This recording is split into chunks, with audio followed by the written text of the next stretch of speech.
Good morning. Thank you so much for joining us. My name is Darian Jones. I'm the Caregiver Education and Digital Specialist at Care Partners. We're here today with another Hot Topic live segment. Today we're going to be talking about just caregiver wellness and going over some different breathing techniques and just how to really reflect and just take care of yourself in a way and just take a moment to breathe. So we're going to get into that in just a moment. But before that, I just want to let you guys know that we're continuing to update all of our online resources right now. We're continuing to suspend our in-person programming for the moment. We're going to keep you guys updated on that. But until then, we are updating our website all the time, every week, with in-home gathering place guides. We're doing the Gathering at Your Place, which is a virtual gathering place. We're also doing the Common Ground Caregiver Support Group. So you can find all the information on our website. And of course, as always, we'd love to hear from you guys and what you guys are doing or what everyone at home is doing.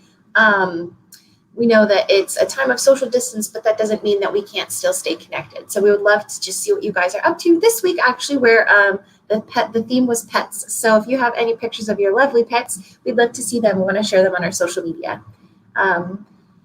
And with that, we'll go ahead and get into the topic for today. We're going to bring up our great speaker. Let me introduce our speaker. Melissa, hi, how are you doing this morning? Thank you for having me. I'm so excited about this topic and just the resources that you have to offer. I know that it's just a really great resource, and I'm so glad that you're here to talk about it. So, and with that, yourself a little bit, and then tell us kind of what we're going to be talking about today. Okay, sure. I'm Melissa Smith-Wilkinson, and the Educational Director and the Executive Director of the Caregiver Wellness Retreats. We are based out of Santa Fe, New Mexico. However, we've been running a in-person retreat in Houston for the last 6 years. So that's my connection with the Houston area. And obviously, with the time and the day that we are in right now, we have unfortunately had to cancel all of our in-person retreats. So we really shifted to focusing, like everyone else has, online.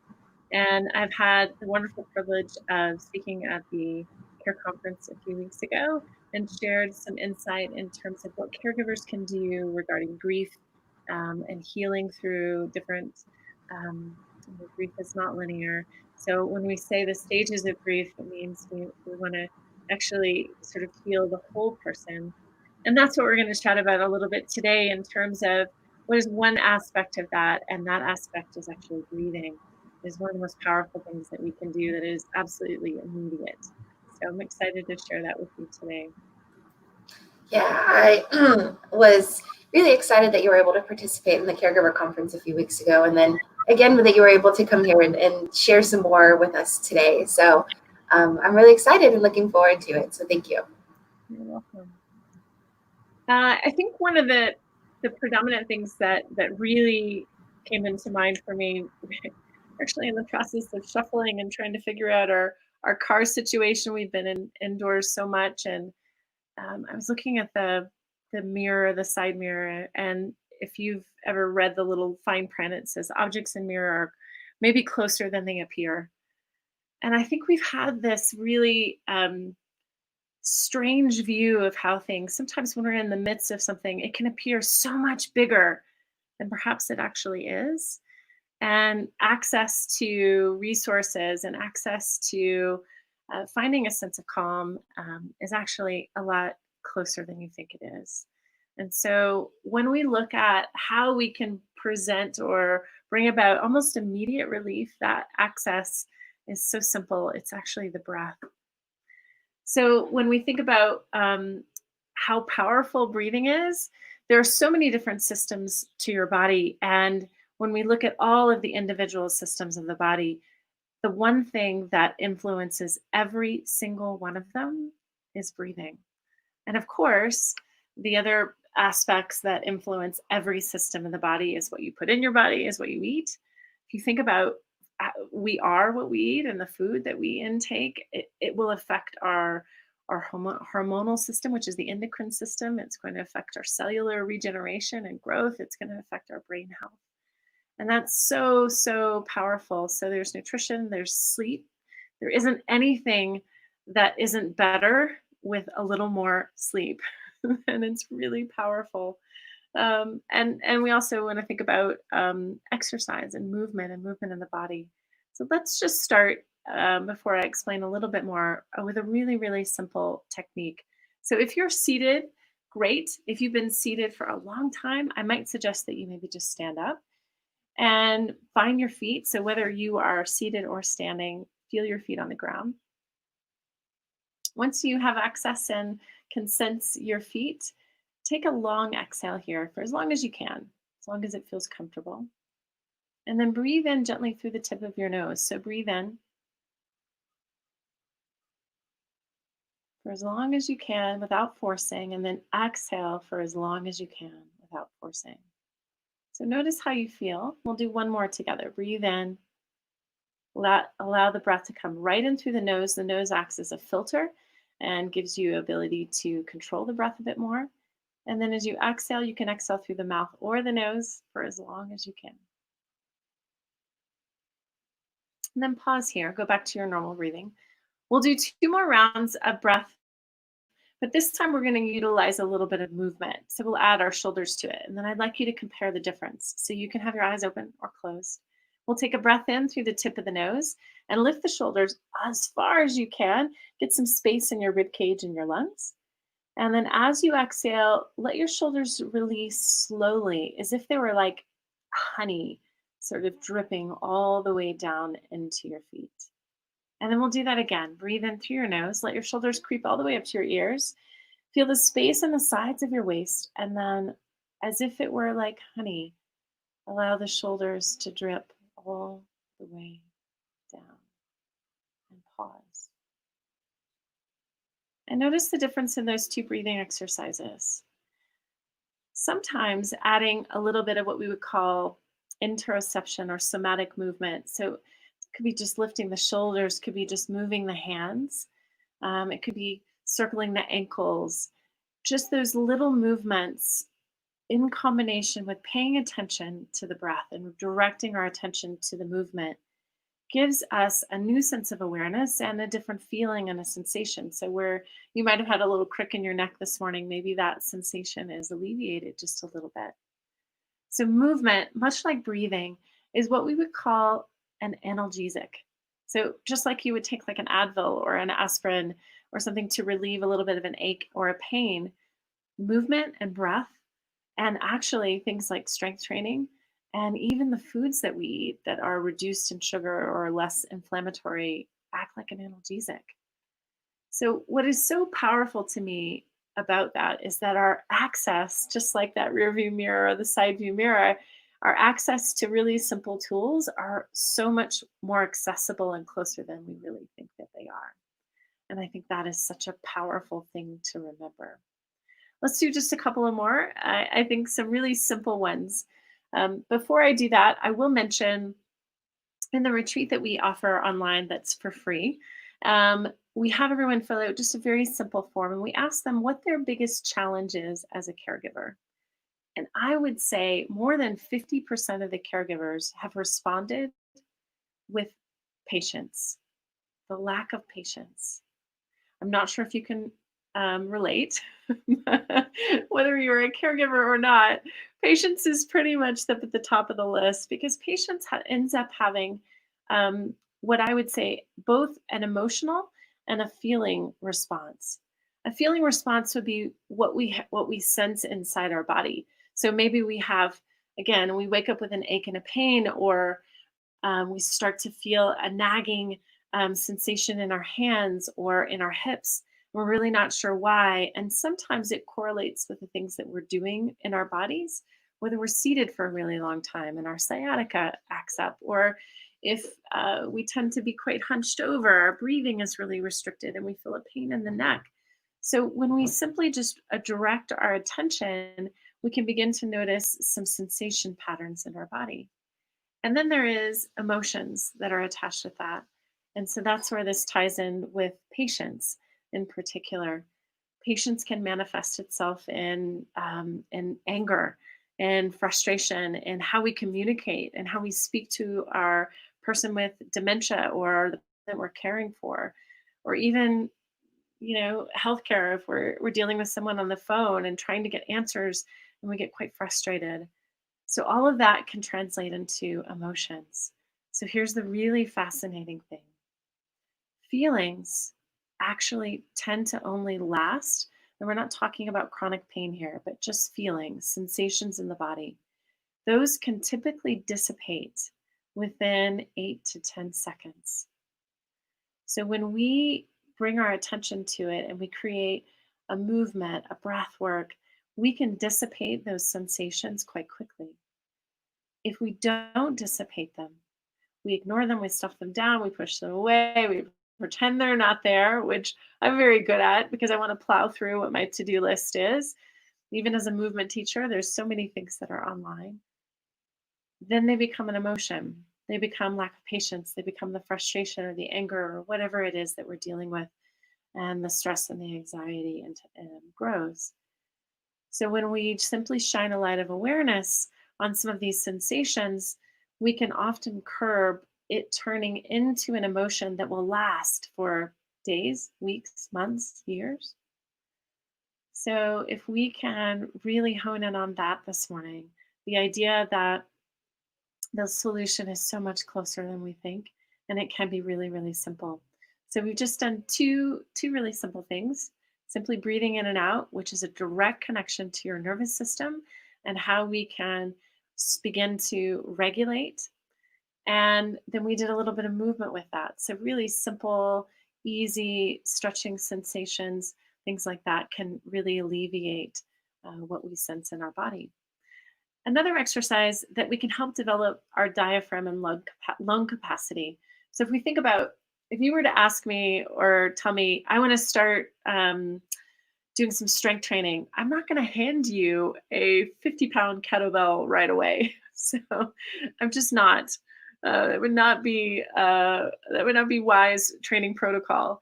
We'd start with some really light weights, or maybe no weights at all. We'd work with isometrics and some other training techniques without it, and then we would progress and we would work our way toward that 50-pound kettlebell.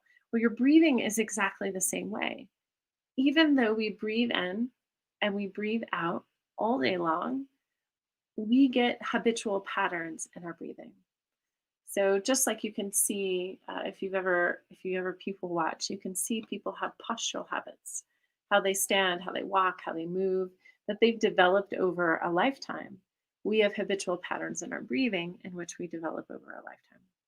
So if you can think about how we want to breathe, so your diaphragm is almost like a parachute right underneath the rib cage that pushes up through the lungs.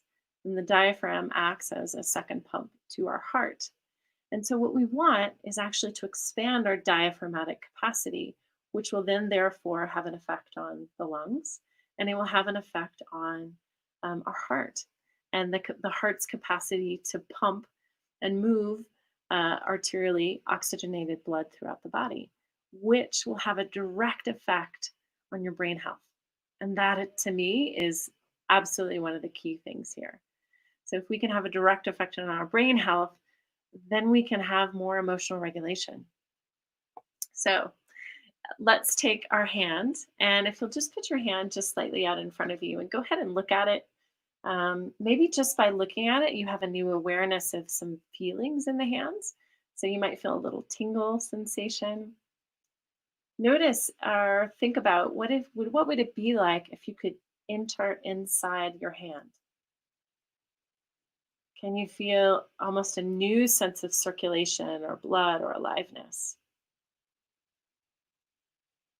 And then close your eyes for a moment. Is the sensation the same? Can you still feel that sense of pump? Can you feel the connection between your fingers, your wrist, and the rest of your forearm? Okay. So this is called interoception. It's feeling the body from the inside out. So we have one of the most nerve endings in our hands, feet, and mouth. So now I'm going to blow. Inhale through my nose and blow as hard as I can, as if I were trying to blow out a birthday candle onto my fingers. So I want to feel how much capacity I have. So breathe in. Notice, and you'll do that again. Notice, breathe in and notice how it feels. What is actually the force of the air against the fingers? Notice how strong it is. Okay. Now you're going to do it again, but move your hand closer. So it's going to require a little bit less force. Breathe in and blow the finger.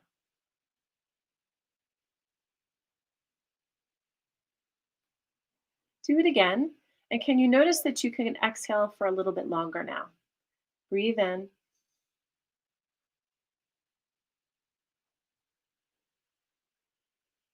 You don't need as much force to feel the same thing. Bring it just a little bit closer, right around the tip of the nose. And this time we're going to go for how long we can exhale. Notice that your inhale capacity is probably increased as well.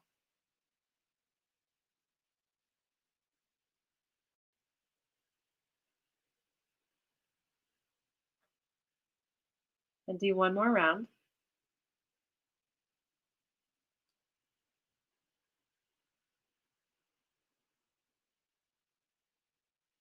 Release your hand. Good. And that particular exercise is really fantastic for developing our diaphragmatic capacity, for starting to be able to regulate and tell the difference between how much force is required and needed. And when we can expire a lot of that, you can do it in reverse. You can try it really close to the nose and notice how subtle you can breathe and work with increasing the expiration of breath. And the idea is that we want to increase the capacity of our exhale, which will increase the capacity of our inhale. So the last thing that I'll share with you is something that I shared in the conference in a little bit more depth. And that's simply that your inhale is an enlivening part of your breath, and your exhale is a deregulating part of your breath or relaxing part of your breath. So if I'm feeling really, really tired and fatigued, then I'm going to want to increase my breathing pattern, increase the rhythm of my inhale. And that's going to be important in terms of I want to get a little bit more energy in my body.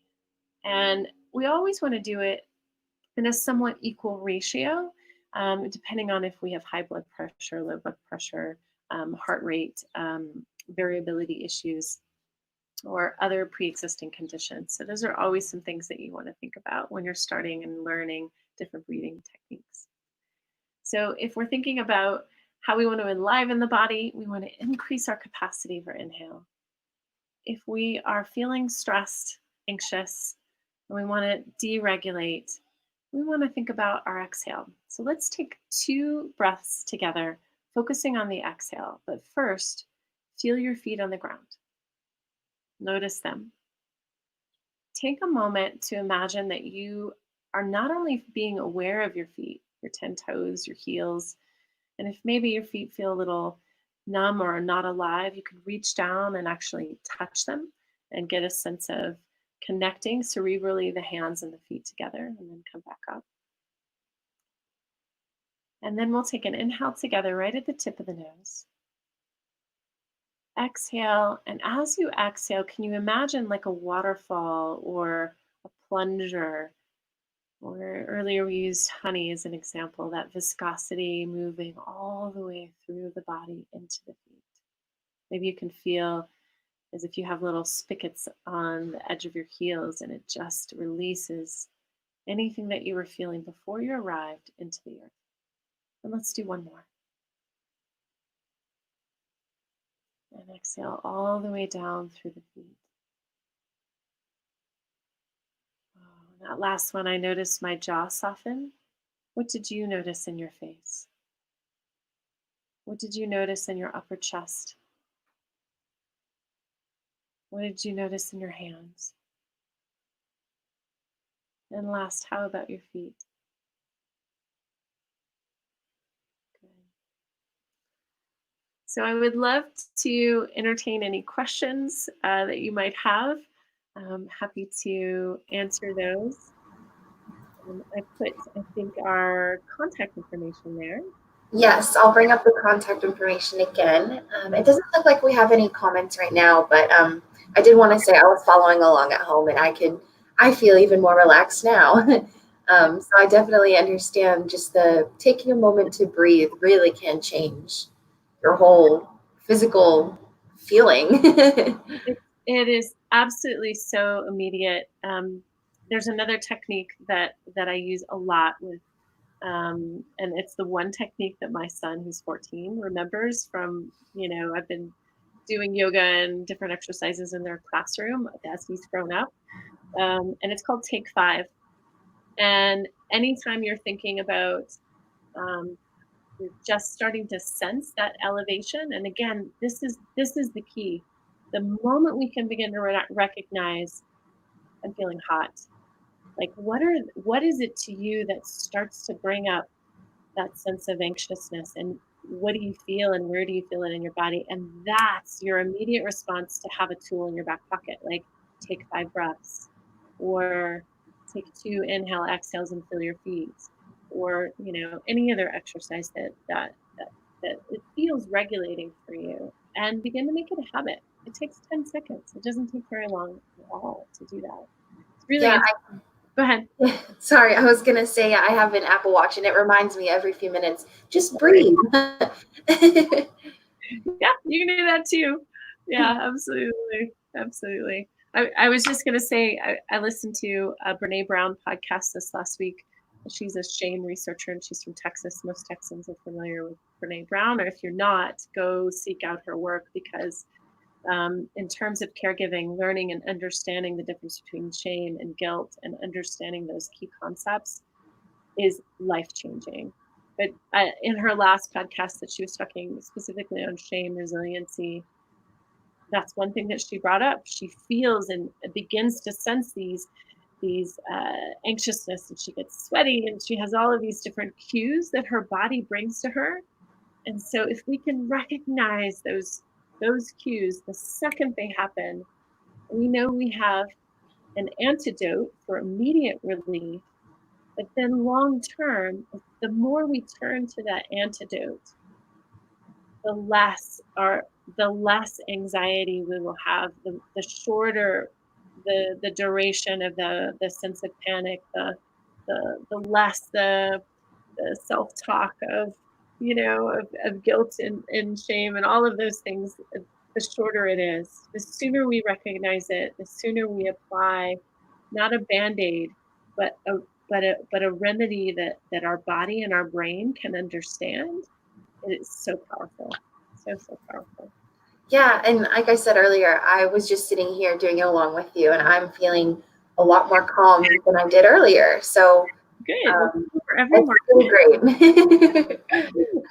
Yeah, no problem. Well, I think we are gonna wrap it up for the day, unless you have any last minute thoughts or tips or anything. What I would love to do is, if there is, we've got my email address there. If there's anyone watching, I've just recorded a very short, it's about 8-minute breathing meditation, and I'm happy to give it to anyone for free. So if they want to send me a little email and say that they'd like to have that, I'd be happy to send it to them. I don't have it posted anywhere. I just recorded it this week. So happy to share. Awesome. Well, thank you so much for taking the time to be here and taking us through those really fun exercises. My pleasure. And everyone at home, thank you all for tuning in. We'll be back next week with some more hot topics. So thank everyone so much. Thank you so much too. Thanks, Terry.